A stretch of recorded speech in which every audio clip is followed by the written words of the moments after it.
Tamil Bible Study. Praise the Lord. 2 Samuel புஸ்தகம் 21ஆம் அதிகாரம். 2 சாமுவேல் 21. இப்போ தாவீது திரும்பவும் எருசலேமை விட்டு ஓடி திரும்பவும் ராஜாவாக ரீஇன்ஸ்டேட் ஆகி அவர் பார்த்தீங்கன்னா ராஜ்யபாரம் பண்ணி கொண்டு இருக்கிறார். அப்போ நடக்கிற ஒரு சூழ்நிலை தான் 21ஆம் அதிகாரத்தில் சொல்லப்பட்டிருக்கு. தாவீதின் நாட்களில் அப்படின்னா ராஜ்யபாரம் பண்ணுகிறதான நாட்களில் நடந்த ஒரு சம்பவத்தை என்ன பண்றாங்க கோட் பண்ணி பேசுறாங்க.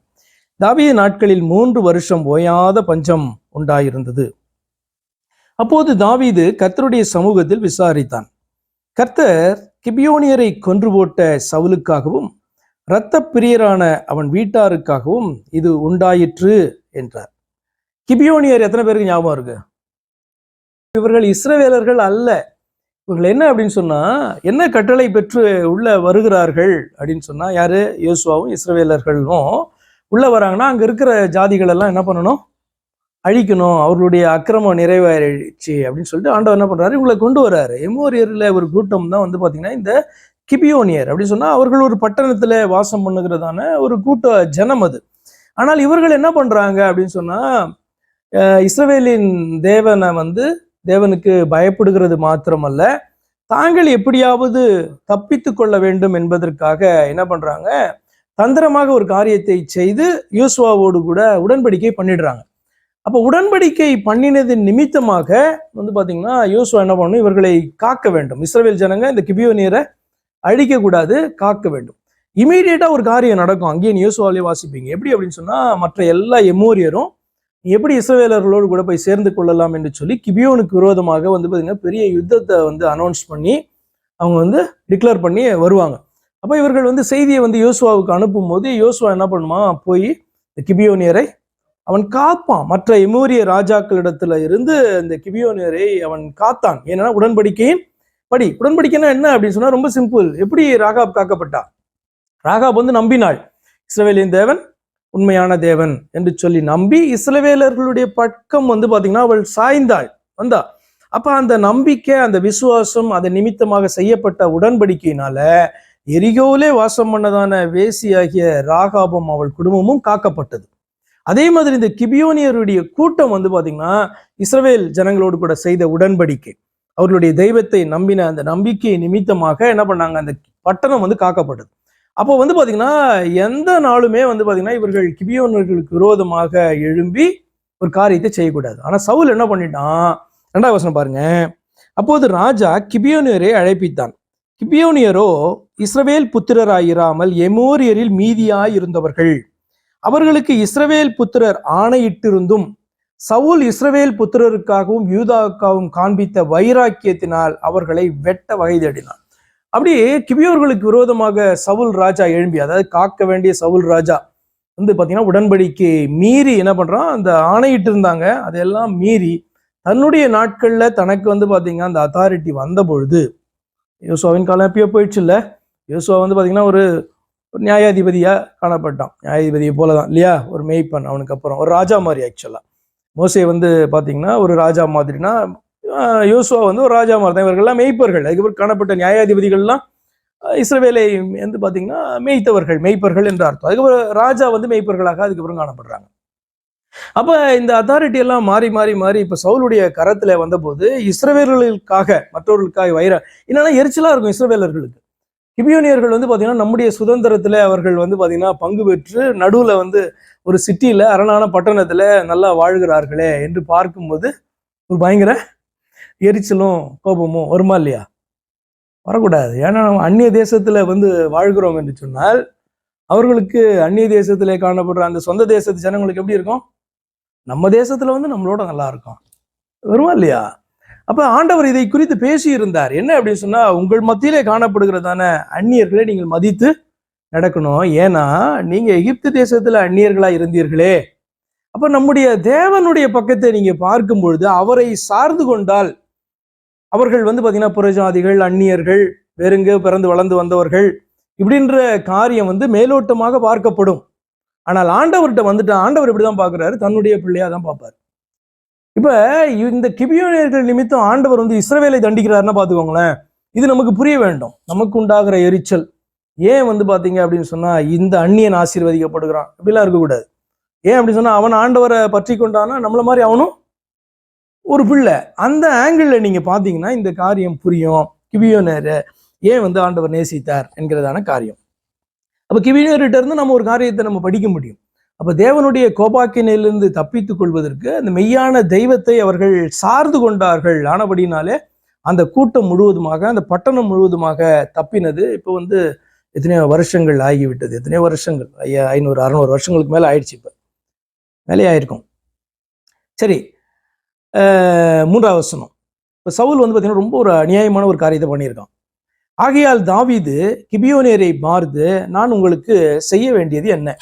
நீங்கள் கர்த்தருடைய சுதந்திரத்தை ஆசீர்வதிக்கும்படிக்கு நான் செய்ய வேண்டிய பிராயசித்தம் என்ன என்று கேட்டான். இதுதான் நிலைமை. எப்படி ஆயிடுச்சு?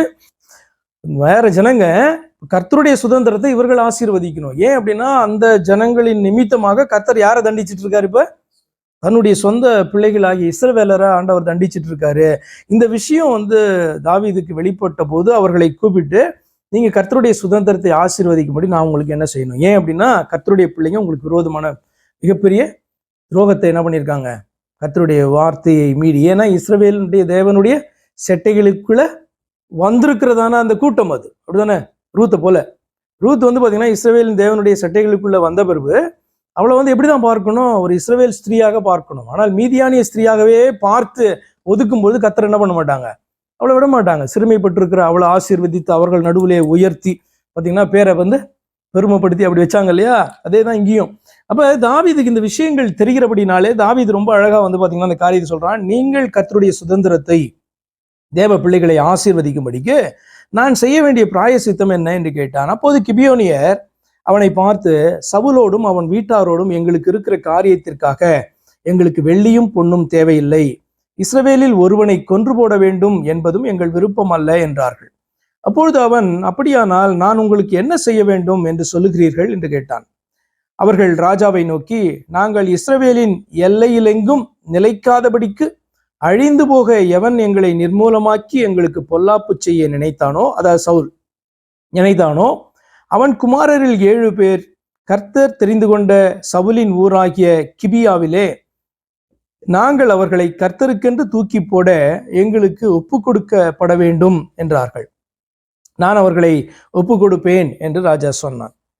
ஆனாலும் தாவீதும் சவுலின் குமாரனாகிய யோனத்தானும் கர்த்தரை கொண்டு இட்ட ஆணை நிமித்தம் ராஜா சவுலின் குமாரனாகிய யோனத்தானின் மகன் மேவிபோசேத்தை தப்ப விட்டு. அப்ப இப்படி தாவீது ராஜா வந்து பாத்தீங்கன்னா ஒரு ஆணை விட்டுட்டாரு. ஓகே, நீ சொன்ன மாதிரி நான் செய்ய போறேன்ட்டு. அதே நேரத்துல இந்த பக்கம் இன்னொரு ஆணையை வந்து தாவீது என்ன பண்ணணும்? காக்க வேண்டும். நல்லா புரிந்து கொள்ளுங்க. ஒரு ஆணையை மீறுகிறதற்காக இன்னொரு ஆணையை என்ன பண்ண முடியாது? இன்னொரு உடன்படிக்கையை நம்ம உடைக்க முடியாது. அப்ப தாவீது வந்து பாத்தீங்கன்னா எது தாவீதை தடுக்குதுன்னா, சவுலோடு செய்த உடன்படிக்கை அல்ல, யோனத்தானோடு கூட ஒரு உடன்படிக்கையை செய்தான். என்ன அப்படின்னு சொன்னா, அவனுடைய குடும்பத்தை காப்பேன் என்று சொல்லி. அப்ப எல்லாரையும் காக்க முடியலனாலும் மேவிபோசேத்தை கண்டு அவனை காத்து பராமரித்து கொண்டு வருகிறான். அப்ப ஃபர்ஸ்ட் ஒப்பு கொடுக்க வேண்டிய ஒருத்தன் யாருன்னா மேவிபோசேத் தான். அவன் தான் இமீடியட்டா சவுலுடைய வாரிசாக காணப்படுகிறவன்.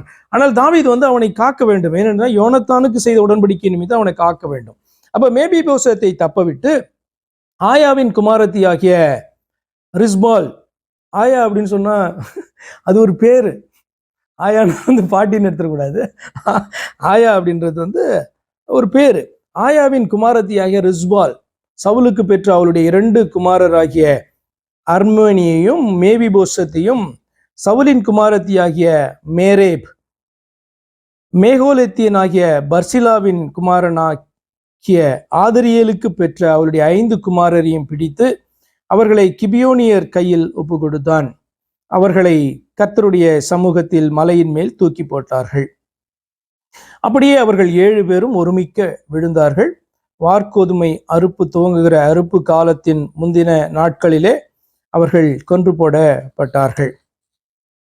அப்போது ஆயாவின் குமாரத்தி ஆகிய ரிஸ்பால் ரெட்டுப்புடவையை எடுத்துக்கொண்டு, இந்த ரிஸ்பாலின் நிமித்தமாக தான் வந்து அப்னேருக்கு ப்ராப்ளம் வந்துச்சுன்னு நினைக்கிறேன்ல, அப்படிதானே? அப்னேருக்கும் மேவிபோசேத் காணப்படுறான்ல, இவனுக்கும் ஏன் வந்து பிரச்சனை வந்துச்சு? நம்ம இருக்கா? மறுமனையாட்டு ரிஸ்பால் தான் நினைக்கிறேன் நான். சரி, எனிகோ இருக்கட்டும். சரி, ரிஸ்பால் தானே, இவள் நிமித்தமாக தான் ப்ராப்ளம் வந்தது. ஆமாம், இவ வந்து சவுலுடைய ஒரு மறுமனையாட்டியாக காணப்பட்டா. அவள் நிமித்தமாக வந்து பார்த்தீங்கன்னா இது ஐ மீன் அவளை வந்து அப்னேர் எடுத்துக்கொள்ள பார்க்கும்போது இவன் வந்து பார்த்தீங்கன்னா சேலஞ்ச் பண்ணுறான் நோ அப்படின்ட்டு. அந்த டைமில் தான் அவங்களுக்குள்ள பிரச்சனை வந்து தாவீதுகிட்ட வந்து அப்போ தான் அப்னேர் வந்து கனெக்ட் ஆகுறாரு. எல்லாரையும் கொண்டு வந்து நான் தாவீதுகிட்ட சேர்ப்பேன் அப்படின்ட்டு சொல்லுகிறாருல. சரி, ஓகே. அப்பொழுது 10வது வசனம் தூக்கி போட்டாச்சு. இப்போ 10வது வசனம், அப்போது ஆயாவின் குமாரத்தியாகிய ரிஸ்பால் ரெட்டு புடவையை எடுத்துக்கொண்டு போய் அதை பாறையின் மேல் விரித்து அறுப்பு நாளின் துவக்கம் முதற்கொண்டு வானத்திலிருந்து அவர்கள் மேல் மழை பெய்யும் மட்டும் பகலில் ஆகாயத்து பறவைகளை ஆகிலும் இரவில் காட்டு மிருகங்களாகிலும் அவர்கள் மேல் விழ ஒட்டாதிருந்தாள். ஆயாவின் குமாரத்தியாகிய ரிஸ்பால் என்னும் சவுலின் மறுமனையாட்டி செய்தது தாவீதுக்கு அறிவிக்கப்பட்ட போது தாவீது போய் பெலிஸ்தர் கில்போவிலே என்ன அப்படின்னு சொன்னா அந்த அந்த பாடிஸை வந்து எடுத்து ஆக்சுவலா வந்து அடக்கம் பண்ணாம அப்படியே வந்து விட்டு வச்சிருக்கிறாங்க. மாசங்கள் வந்து கடந்து போகுது. அப்போ வந்து பார்த்தீங்கன்னா அந்த போன்ஸ் இதெல்லாம் கிடக்கும் இல்லையா, அதெல்லாம் எடுத்து ப்ராப்பரான ஒரு பரியல் வந்து அவங்க கொடுக்கல. எப்படின்னா சவுலுடைய வாரிசுகள் அல்லவா, கொடுத்துருக்கணும். ஆனால் வந்து கொடுக்கல. ஏன் என்று சொன்னால் இது வந்து இந்த சாபத்தினுடைய பிராயசித்தமாக செய்யப்பட்டபடினாலே அது அப்படியே விடப்பட்டுச்சு. ஆனால் ரிஸ்பால் வந்து பார்த்தீங்கன்னா அதை வந்து யாரும் வந்து மிருகங்களோ மற்ற எதுவுமே எடுத்துட்டு போகாதபடிக்கு வந்து பார்த்தீங்கன்னா அவ்வளோ நாளும் அங்கேருந்து என்ன பண்ணுறா, அவள் பாதுகாத்தாள் அப்படின்னு சொன்னால் அவளுக்கு பெரிய கூட்டம் இருந்திருக்கும் இல்லையா கூட. அப்படிதான் அது கணக்கு.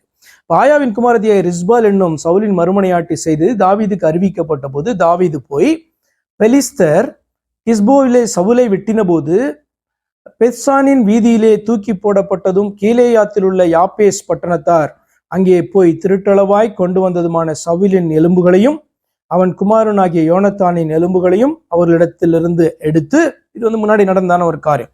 அப்போ அந்த எலும்புகளையும் எடுத்துட்டு வந்து அங்கே இருந்து அவர்களை கொண்டு வந்து தூக்கி போடப்பட்டவர்களின் எலும்புகளையும் அவைகளோட சேர்த்து சவுலின் எலும்புகளையும் அவன் குமாரனாகிய யோனத்தானின் எலும்புகளையும் பென்யமீன் தேசத்து சேலா ஊரில் இருக்கிற அவன் தகப்பனாகிய கீசின் கல்லறையிலே அடக்கம் பண்ணுவித்தான். ராஜா கட்டளையிட்டபடியெல்லாம் செய்தார்கள். அதற்கு பின்பு தேவன் தேசத்திற்காக செய்யப்பட்ட வேண்டுதலை கேட்டருளினார். பின்பு பெலிஸ்தர் இஸ்ரவேலின் மேல் யுத்தம் செய்தார்கள். இது வந்து பார்த்தீங்கன்னா இந்த சம்பவத்தை ஒரு இன்சிடென்ட்டை என்ன பண்ணுறாங்க, பதிவு பண்ணுறாங்க, நம்ம வந்து வாசித்து தெரிந்து கொள்றதுக்காக. அடுத்து இன்னொரு காரியம் என்ன நடக்குது அப்படின்னா, பெலிஸ்தர் இஸ்ரவேலின் மேல் யுத்தம் செய்தார்கள். அப்போது தாவீதும் அவனோட கூட அவன் சேவகரும் போய் பெலிஸ்தரோடே யுத்தம் பண்ணினார்கள்.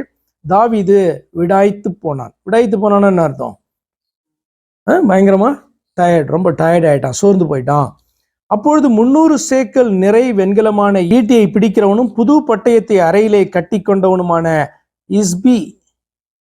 இஸ்பிபெனோப் என்னும் ராட்சத புத்திரரில் ஒருவன் தாவீதை வெட்ட வேண்டும் என்று இருந்தான். தாவீது வந்து ரொம்ப டயர்டா இருக்காரு. அதனால இப்ப தாவீதை காலி பண்றதுக்கு அவன் வந்து ரெடியா இருக்கான். அருகில வந்துட்டான்.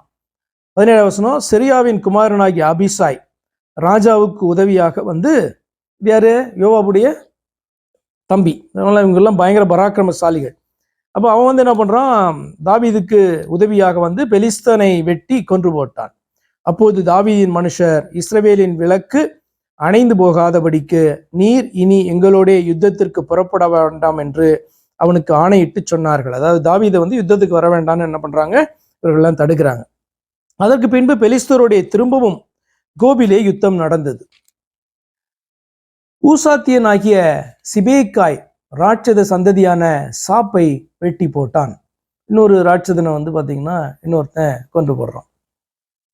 பெலிஸ்தரோடே இன்னும் வேறொரு யுத்தம் கோபிலே உண்டான போது யாரே யோர் கிமின் குமாரனாகிய எல்கானான் என்னும் பெத்லகேமியன் காத் ஊரானாகிய கோலியாத்தின் சகோதரனை வெட்டினான். அவன் ஈட்டி தாங்கலானது, நெய்கிறவர்களின் படைமரம் அவ்வளவு பெரிதாய் இருந்தது. இப்ப எல்லாம் அப்படியே ஒவ்வொரு வசனத்துல என்ன பண்ணிட்டாங்க, பெரிய ராட்சதனை வந்து கொன்று போட்டதான காரியத்தை இப்படி சொல்லிட்டாங்க. ஆனால் இது வந்து பாத்தீங்கன்னா நீங்க ஒரு படமா இப்ப வந்து பாத்தீங்கன்னா கோலியாத் படம், கோலியாத் தாவீது அப்படி படம் எடுத்தனா எவ்வளவு பெருசா எடுக்கிறாங்கல்ல, அதை போல இது வந்து பாத்தீங்கன்னா இந்த இன்சிடென்ட்லாம் பெரிய பெரிய இன்சிடென்டா இருந்திருக்கும். அந்த நாட்கள்ல பெயர் பெற்றதாய் காணப்பட்டிருக்கும். ராட்சதனை வந்து பாத்தீங்கன்னா போய் கொன்றிருக்கான் அப்படின்னு சொல்லும் போது மிகப்பெரிய வந்து சம்பவமாய் இருந்திருக்கும். அதை வந்து பாத்தீங்கன்னா ரொம்ப பெருசா சொல்லல. நமக்கு தாவீது கோலியாத்தை கொன்றது ஏன் பெருசாய் சொல்லப்பட்டது அப்படின்னா, தாவீதை வந்து இன்ட்ரோடியூஸ் பண்றாங்க உள்ளுக்குள்ளார. அப்ப அதிகமா தாவீதை குறித்து நம்ம அறிந்து கொள்ள வேண்டும். அவன் தேவன் மேல நம்பிக்கை வைத்து இந்த காரியத்தை செய்ததை நம்ம எல்லாம் புரிந்து கொள்ள வேண்டும் என்பதற்காக தாவீதினுடைய காரியம் அதிகமா சொல்லப்பட்டிருக்கும். இவைகளெல்லாம் ஒன்றும் குறைந்ததல்ல அதற்கு. அப்படிதான் வந்து பாத்தீங்கன்னா இந்த ராட்சதர்களை இவர்கள் எல்லாம் கொண்டு போட்டார்கள். 20 வசனம். இன்னும் ஒரு யுத்தம் காத் ஊரிலே நடந்தபோது அங்கே நெட்டையனான ஒரு மனுஷன் இருந்தான். அவன் கைகளில் அவ்வாறு விரல்களும் அவன் கால்களில் அவ்வாறு விரல்களுமாக 24 விரல்கள் உள்ளவன். இவனும் ராட்சத பிறவியாயிருந்து இஸ்ரவேலை நிந்தித்தான். தாவீதின் சகோதரனாகிய சீமேயாவின் குமாரனாகிய யோனத்தான் அவனை கொன்று போட்டான். இப்போ தாவீதுக்கு வந்து அண்ணன்கள் இருந்தாங்கல்ல, அதுல ஒருத்தன் பேர் சீமேயா. இந்த சீமேயனுடைய மகன் ஒருத்தனுடைய பேர் வந்து யோனத்தான். இவர்களெல்லாம் இப்போ வளர்ந்து வந்து பராக்கிரமசாலியா மாறிட்டாங்க. அப்போ தாவீதுக்கு இப்போ வந்து வயது அதிகமாக இருந்திருக்கும். அப்போ அவன் வந்து என்ன பண்றான், இன்னொருத்தனை வந்து இன்னொரு ராட்சதனை கொண்டு போடுறான். இந்த 4 பேரும் காத்தூரிலே ராட்சதனுக்கு பிறந்தவர்கள். இவர்கள் தாவீதின் கையினாலும் அவன் சேவகரின் கையினாலும் மடிந்தார்கள்.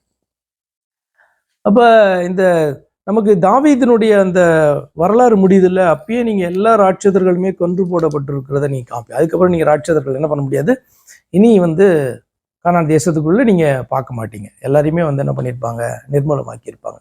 தாவீதினுடைய பீரியட்லயே அது நடந்திருக்கும். இன்னொரு இடத்துல இன்னும் ஒரு பெரிய லிஸ்ட் எல்லாம் வரும். ஏதாவது கேள்வி இருக்கா?